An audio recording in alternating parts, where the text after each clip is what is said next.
This is a great place to segue. So I want to put on screen a couple of screens. And so this first is about how quickly Cursor has grown in just 4 months, grown to, I believe it's shared here. They've raised another $100 million dollars at a $2.6 billion valuation.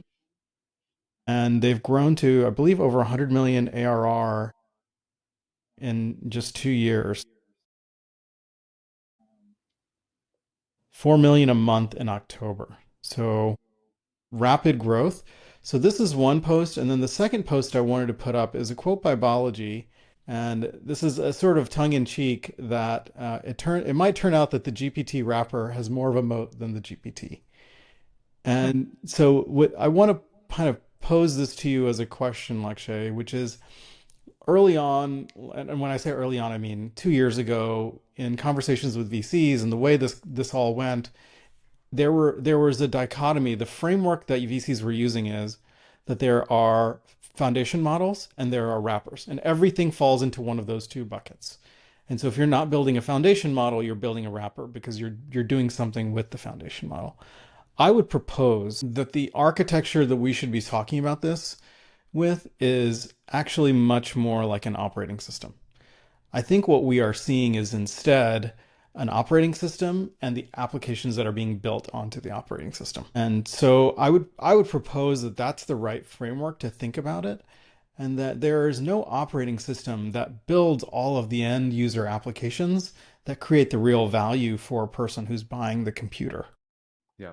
There have always been attempts by, for example, Apple to build the most used apps, but Safari is not the most used browser. There have been attempts by Microsoft to build the most used apps, but still people use other things that are not Microsoft built on a Windows computer.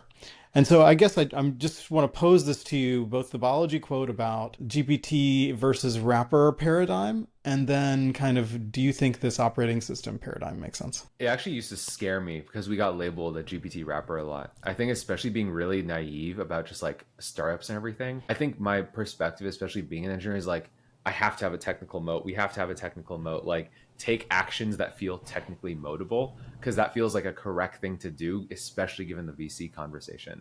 And I think the thing that's changed, the at least in my perspective, is like it's all about distribution. It's no longer like if software is commoditized, like what matters is like do you have a brand and can you get a tool that sells more globally or can sell itself? Cursor does really, really well because I think when they first launched, they were very generous with how much usage you could get. So adoption was really quick and they're really quick to iterate and user love was just so high. You and I are able to talk about in conversation, recommend it to anyone listening. So they just ace product and they get free word of mouth, right?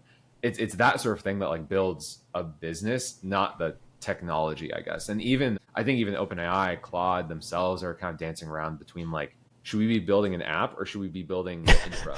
Like they're lost in it because they keep Yeah, doing both. right. And so I think I do think the operating system approach is the correct one. I don't think the I think especially DeepSeek, there's just been a big upset in like what the infrastructure space is like. And I don't think I was reading an article today about how Anthropic is kind of flipping between like should we be expecting subscriptions to be our big cash winners or should we be selling API usage and trusting that we become an OS thing? And I do think it's very much the correct analysis. We'll see how it plays out. I think OpenAI is probably the furthest along on properly being a quote unquote operating system, just because so much of their API and the way their infrastructure is provided is really friendly to development. But there's just still so much to do. I think ultimately again, anyone listening, like I would, if someone were to come at me today for making a GPT wrapper, I would not be offended. Like I'd just like say, like I differ with your perspective by quite a lot. I think it's perfectly appropriate to be building a GPT wrapper because it's just such a Yeah. highly enabling technology that you can Cursor transfer is a over great things. example of they are not building a foundation model. They're building Yeah, something clearly on top of foundation models. yeah, And it's really interesting to see which layers of abstraction are helpful versus unnecessary waste or expense. So we're seeing Cursor as a layer of abstraction above the model for the purpose of software engineering to be really helpful in the way that they deliver it. And hopefully what we're building with Scholar AI and with Notillo is really helpful as a layer of abstraction that makes it easier for the end user to get the value they're trying to get rather than going directly to a foundation model and trying to cobble together their own thing. Because you and I can go to Claude, we can go to O3 Mini, we Mhm. can copy and paste our own code in and tell it to do things. But the way that the application is developed in Cursor saves us time and effort, and it's worth Yeah. us paying money to Cursor to Yeah. do that. Yeah, ultimately there's like there's so much like knowledge and like I guess like developed brain share that goes into like how do I prompt a thing to do the thing I want to, like where am I copying and pasting the results. That's what, I mean, Mm-hmm. that's what Cursor fundamentally is, right? It's like it's search over a database, it's prompt, and it's copy and paste the results into where I want to go. Mm-hmm. You or I could do that. Like very trivially, you and I can do that. But it's just like if I can have a machine take care of those three things for me for free, that saves me Yeah. like multiple hours per day, Yeah. multiple Yeah. hours per day. Yeah.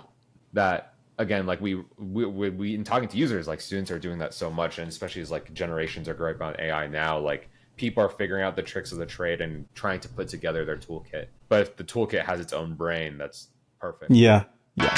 All right, let's change gears one more time.